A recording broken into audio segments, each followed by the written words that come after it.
So some of my viewers may be familiar with a few of my more autistic takes on the kiwi farms when I was there. And you'll know that I was highly critical of Mark Kern, or whom many within the Zitter sphere recognize as Grums. Truth be told, Grums does make some based posts every now and again, for sure, but my whole contention surrounding the Stellar Blade censorship was that if you're going to take a stand for freedom of speech and the removal of certain things, go all the way with it. Don't just settle for a few costumes being retroactively granted to you, and don't let them remove a certain graffiti from a wall. Go full Monty, get everything back if you can. Stand on principle. But no, the whole Stellar Blade controversy convinced me none of it was about censorship. It was about coomers getting their cooms, and that has nothing to do with artistic integrity.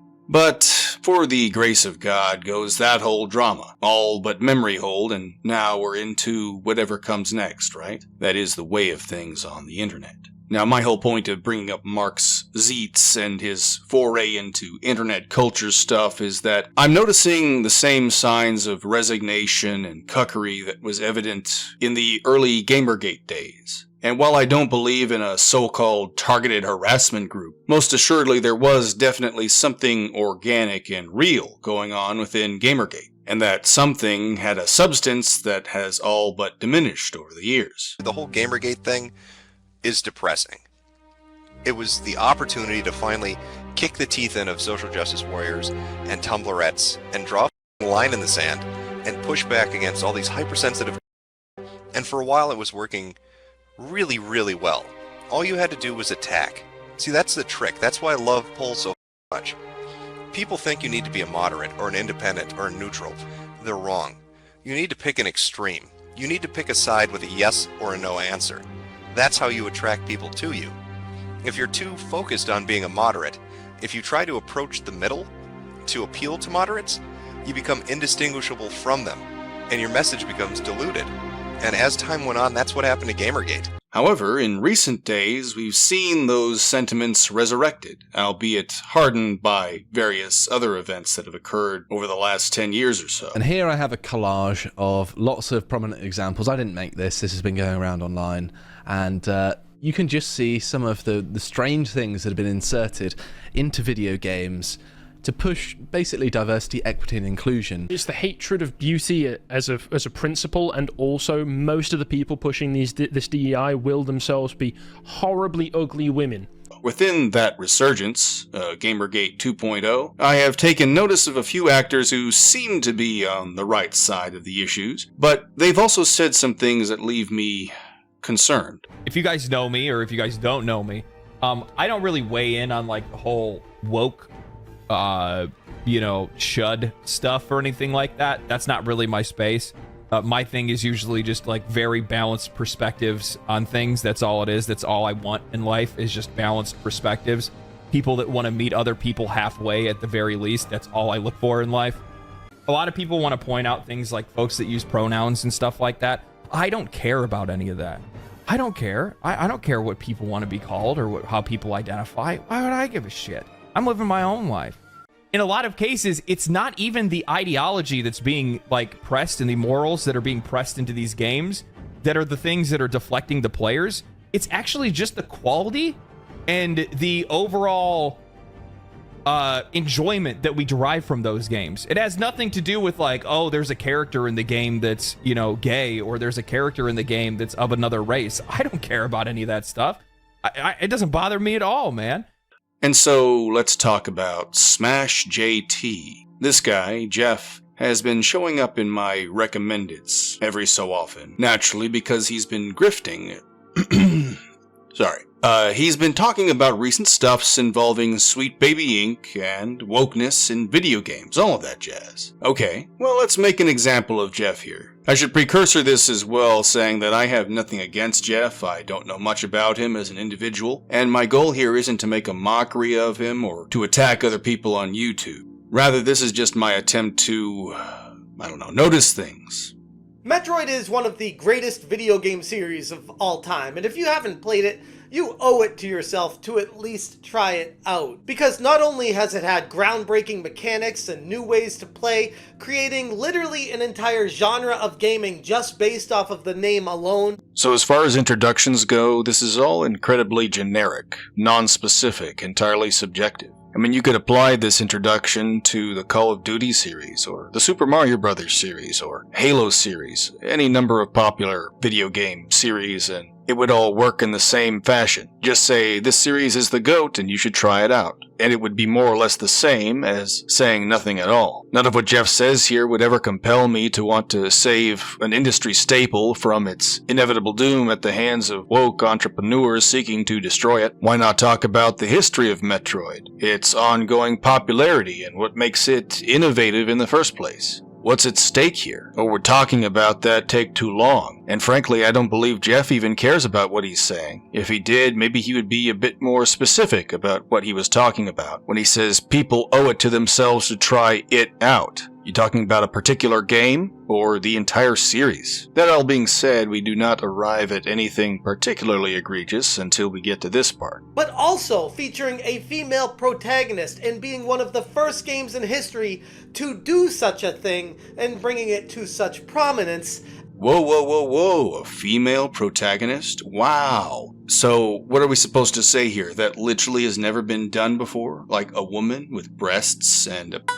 Wow, like as a protagonist? Well, dude, that's groundbreaking. The glass ceiling has been broken. Amazing. Wow, history has been made right in front of our eyes. I applauded it for being different. It broke new ground!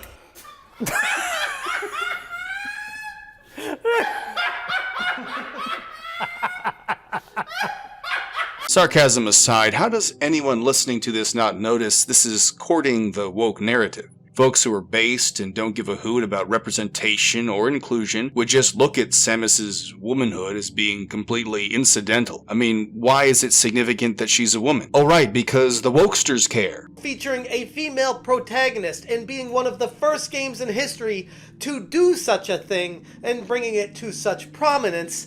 So does the sex of the main character make that game any more or less fun? Would the sex of the main character affect the backtracking elements of the Metroidvania genre? Was Metroid pushing some subversive boundaries or being innovative? But you see, I don't believe there's any means by which Jeff could explain why Samus being a woman even matters, without also sounding like he himself was courting wokeness.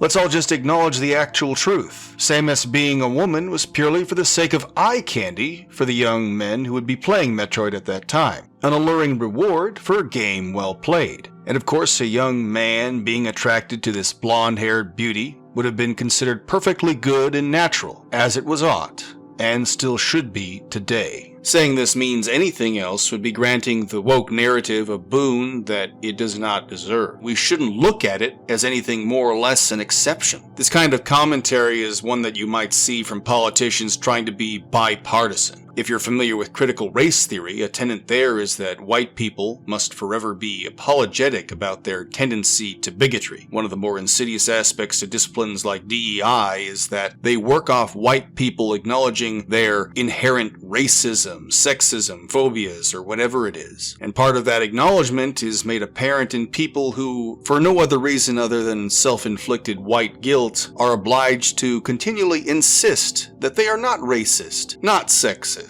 not whatever phobic. See, all of this is necessary in understanding what is actually going on when Samus's womanhood is anything other than incidental or made to be sexually appealing. And this is regardless as to whether or not Jeff knows he's doing exactly that. If I'm being generous, I would say this is another symptom and not a cause of a widespread infection of postmodern ideology. Because my even saying that Samus was made into a blonde-haired beauty, was made to be sexually appealing to young men, would be considered sexist and misogynist. But by whom exactly? Oh right, the very people we are trying to overcome in today's culture war. And by the way, this is why the culture war transcends politics, because there are people who would consider themselves right-wingers or even conservatives who would also disagree with me here. And so understand my frustration when Jeff remarks on how exceptional it is that Metroid was one of the first games to feature a female protagonist. Now beyond that, let's look at some other things. What's going on, guys? Welcome to another episode of Smash JT.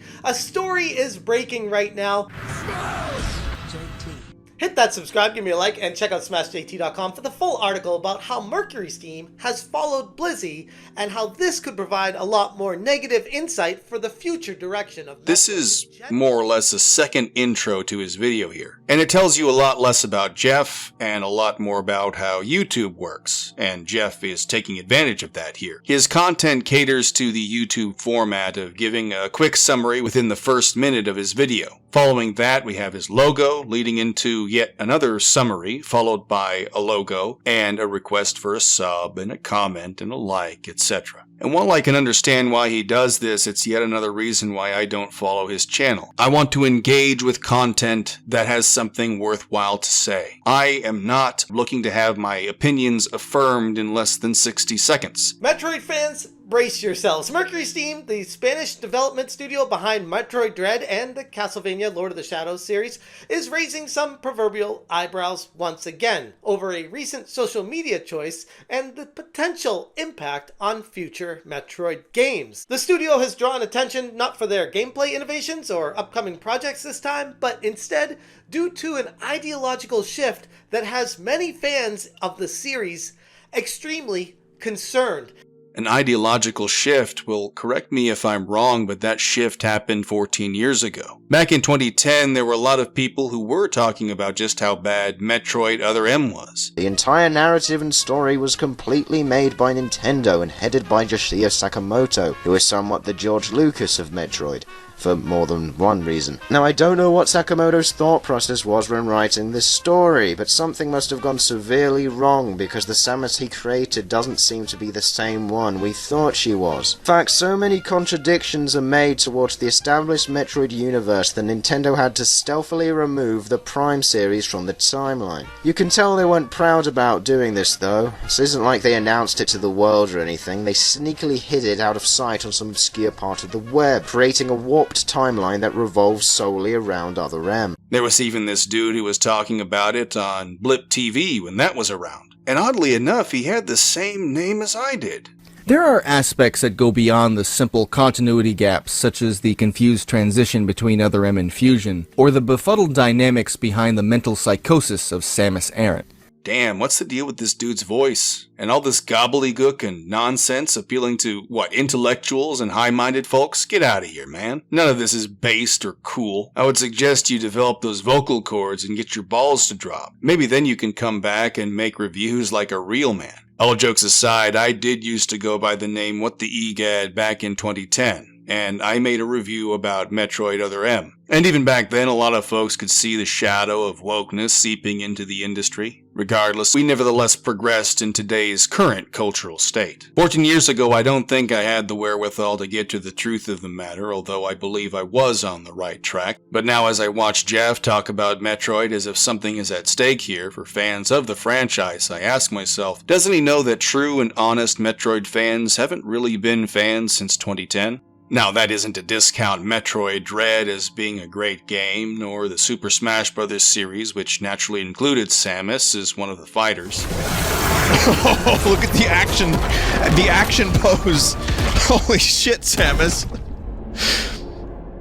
Nevertheless, I'm old enough to remember reviews given by the Gaming Brit Show and Hope Within Chaos, the latter of which I distinctly remember gave a fairly based review, acknowledging just how woke Metroid Other M was, although not using that particular language at that point in time. At any rate, we're at the tail end of 2024, and we have Jeff who wants to bait Metroid fans, or perhaps former Metroid fans, into hating this so-called Anita Sarkeesian 2.0 because she's going to ruin a franchise that was already ruined 14 years ago. Now, don't get me wrong there. I am sure everything Jeff is talking about is entirely accurate, even if generalized. Things will inevitably become worse for the Metroid franchise. Unlike Jeff here, I'm acknowledging pattern recognition. Back in 2010, I remember the absolutely horrendous mistake that was Metroid Other M. And all of that was a result of decisions not made by wokesters from the West, but by Yoshio Sakamoto himself.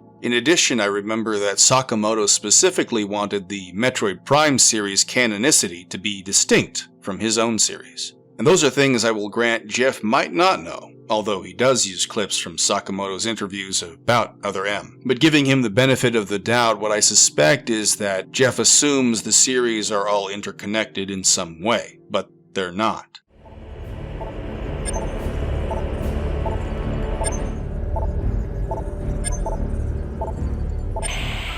皆さんこんにちは。任天堂の坂本です。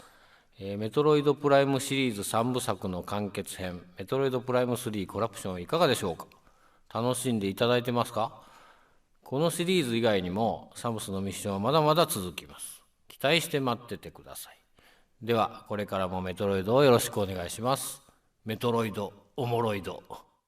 There are a great many people, like yours truly, who are really only interested in Metroid because of the Metroid Prime series by Retro Studios. I could care less about the original series. That died along with Metroid Other M. So no, I don't believe Nintendo will make the, quote, right choice, because that choice was already made in 2010. Other M effectively destroyed who Samus was for a lot of people. Retro Studios' new Metroid project, Metroid Prime 4, however, I will grant that does have me intrigued. And God willing, it will not be molested by the wokesters. But I guess we'll have to wait and see.